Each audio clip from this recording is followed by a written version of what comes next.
Welcome to the introduction for the Filled with Joy Stamp, Die, and Stencil Pack.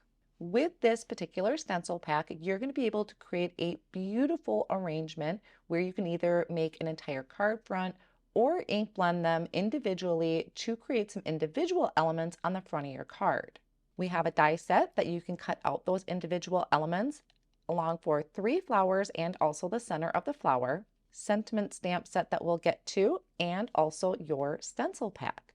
So first, let's take a look at the sentiments. The sentiments are: don't forget to smile, don't give up, always here for you, love to love you, you are beautiful, and oh happy day. A great bunch of encouraging sentiments. And these are all going to fit nicely in your vase. So here's a look at a panel that I did where I had ink blended the entire card front. And this is where these sentiments fit really nice in the center of your vase. So I will walk you through how to stencil this in quickly, and I'm also going to show you how you can stencil the flowers individually. So before I get too inky, I wanted to show you how these die cut out and they look individual. So there's the 3 different flower sizes that you can use, and these would go just right on top of the stem. So you can make your own little floral stem here. So that's how they would look die cut out, or you can do the entire panel like I have here. Now in your stencil pack, you are going to get 5 stencils in this pack. Now when you do all of these together, it's going to create this card front. If you use just this one that has this etched rectangle on it, that's going to create an individual stem, the center, and also a flower. Now you can die cut out, you can ink blend and die cut out your center separately, or you can layer it on top to create this look. To create the 3 flowers here, you're going to want to go to this stencil that has all the flowers on it, and there is going to be a little asterisk mark next to the 3 flowers that you would use with the coordinating die cuts. On each of the stencils, it also tells you which stencil it is. So this one, for instance, says flowers. Your other ones are going to say vase, and that one's going to say stems. So it tells you what it is. There are also registration marks in the corners that's going to help you align it with your A2 size card panels. The first thing you're going to want to do is put a little bit of repositionable tape on the back of your cardstock to secure it down to your work surface. I'm going to start ink blending to create the entire panel first. So I'm taking my registration lines. Now I am using my well-loved stencil, and what happened when I used it is it kind of left some ink over the etchings, which is going to come in handy when I come to the 3 flowers, and I'll show you that on that stencil piece. But I'm going to take the etched corner pieces and line those up with the corners of my cardstock. I'm going to hold that down with some washi tape and then bring in my ink colors. To make sure I don't get any ink in this top portion, which has that etched rectangle, I'm just going to mask that off with either a Post-it note or Post-it tape. The first color I'm going to use is for the vase, and I'm going to use Tide Pool ink. I'm going to pick up a little bit of ink with my blending brush, tap off on my work surface, and then I'm going to start on the edges. Now you can ink blend the entire vase, or if you want to get more of a dimensional look, you can just start with the edges and then slowly work your way into the center. That's going to leave a little bit of a highlight area in the center of your vase. So if I don't go over the center too much, I'm going to leave kind of a little bit of a whitish area. You can briefly go over it if you want to add a little bit of color, but by leaving a highlight area like that, it's going to give you a nice shine to your vase.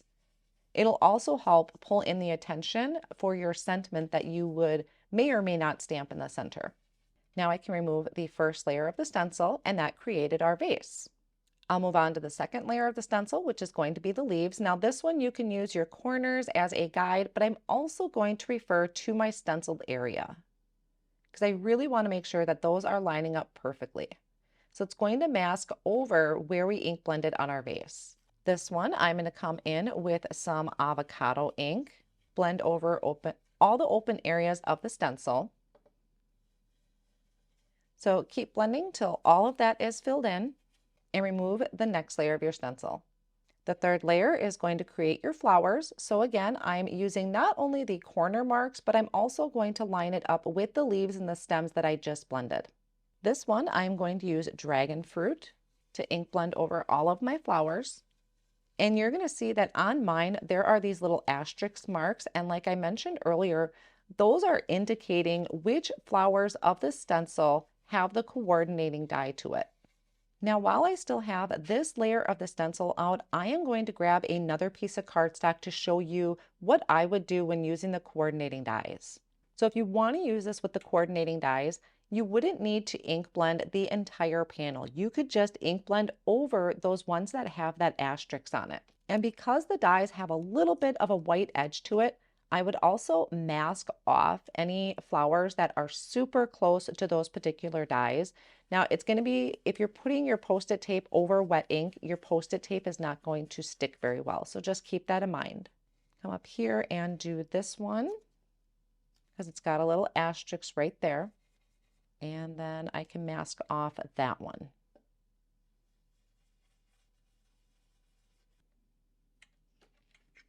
So there are our 3 flowers that we would use with the coordinating die. This next piece is our centers. So because I used a really dark ink for my flowers, I'm going to be ink blending with nutmeg ink. If you started with a really light color like a yellow, you could probably come in with a pink, which would make it orange, or just have some fun using different color combinations. But just keep in mind that you have a color underneath this. I could also have come in with a purple. Now again, I am just going to shift this over so it's going to line up with those 3 flowers that I ink blended previously. And because it has such a whimsical and kind of loose design, it doesn't have to be exact.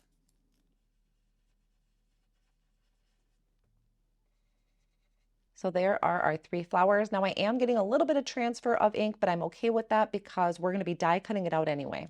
And then our last stencil is going to be adding these decorative details around our image. So you could leave it just like this, or you can bring in this last layer of the stencil to kind of fill it in for a very modern design. So for the main flowers, I used dragon fruit. For the centers, I used nutmeg. And then for these additional little decorative elements, I am using pink lemonade. And that fills in our background nicely. So you have a perfectly wonderful 1-layer card. All you would need to do is stamp a sentiment in there.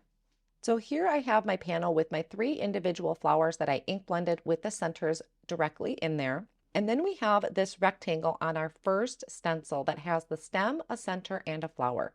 So you can just line this up anywhere on your cardstock. Hold that down once again with some tape. I'm going to just mask off that area at the top. And then so I don't transfer color, I am going to mask off this area of the stencil with the center and the flower portion. I'll just use the same colors that I did on my first panel. So this is the avocado. Now, if you want to have a stem for each individual flower, you will need to ink blend 3 stems. Then I can just remove my mask. I can move that over to my stem, and I'm going to place another piece over that flower. Now for the center, I will do the pink lemonade. Move my mask to hide the center, and then for my flower, I'll use the dragon fruit. So now we have our flower, our centerpiece, and our stem. So on these flowers, I did a dark-ish color, so I had to go dark in the center. But because you have a coordinating die for the center, you can go lighter. So you could do pink or yellow on top of your dark colored flowers. So with your coordinating die set, you would just line up your coordinating die. These fit together kind of like a puzzle. I always look for a significant factor of the flower to help line it up. For example, on this die, there are a couple pieces that stand out really well. So like these 2 pieces kind of stand out compared to these. And I can match that with this one. So I already see these points here that would match up. This one has a very flat petal, which is different than the rest of the flowers. So I know this one is going to match there. So I always look for some sort of significant indicator on the flower to help me line them up. And then you have your piece for the center.